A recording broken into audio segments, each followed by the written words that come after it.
Hi guys, this is Ramuna and welcome to my little space where I only come on whenever I feel super inspired to create or to talk about something. I really want to use this platform as my creative outlet. So yeah, thank you all for still being here, and I honestly hope that you stick around till the end. But yeah, I'm just here mainly to talk about this book, Before Your Memory Fades. It's got two prequels. I mean, out of the three, Before Your Coffee Gets Cold is the first and the most renowned one. I think this is the last one, so if you were to read all three, maybe start with Before Your Coffee Gets Cold. But it really shouldn't matter whichever order you read them in, because they carry the same kind of theme, the same story around time traveling. So the story is set in beautiful town in northern Japan, close to the mountains, and it's mainly revolved around this cafe, which is not an ordinary cafe because it holds a portal to the past and the future. So the visitors have this lifetime opportunity to travel to their past or to their future. There are set rules. I'm not gonna go over all of the rules because I think you should definitely read the book yourself. But one is they must return to their present, and the next one would be they can't change their present whatsoever.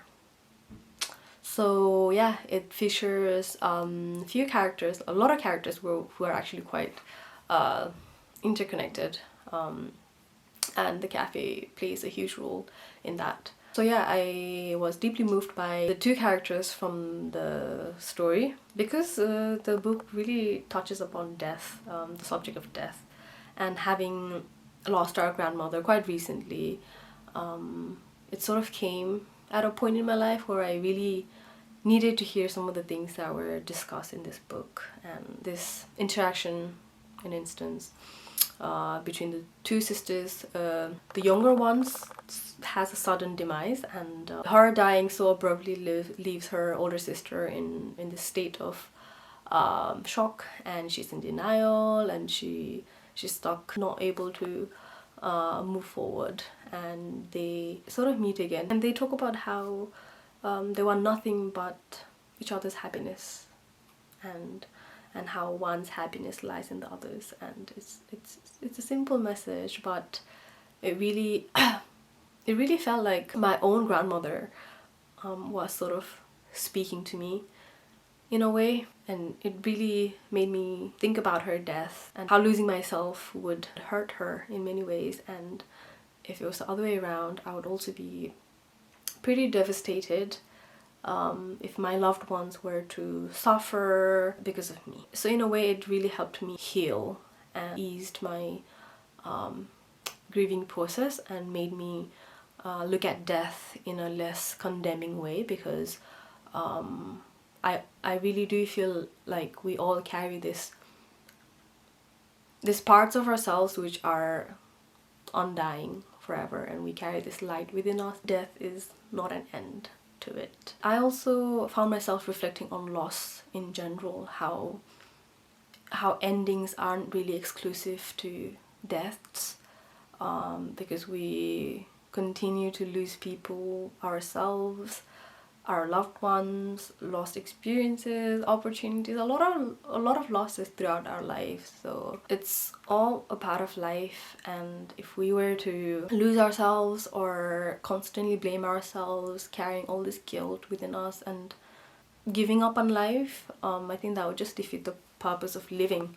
And I think through all these stories of each character, I think I found myself looking at life in general in a really positive way. So I think I could relate with the book very deeply because I recently lost my grandmother. But along with that, I think losses in general can be traumatizing, or it can really have this huge impact on the way we lead our lives.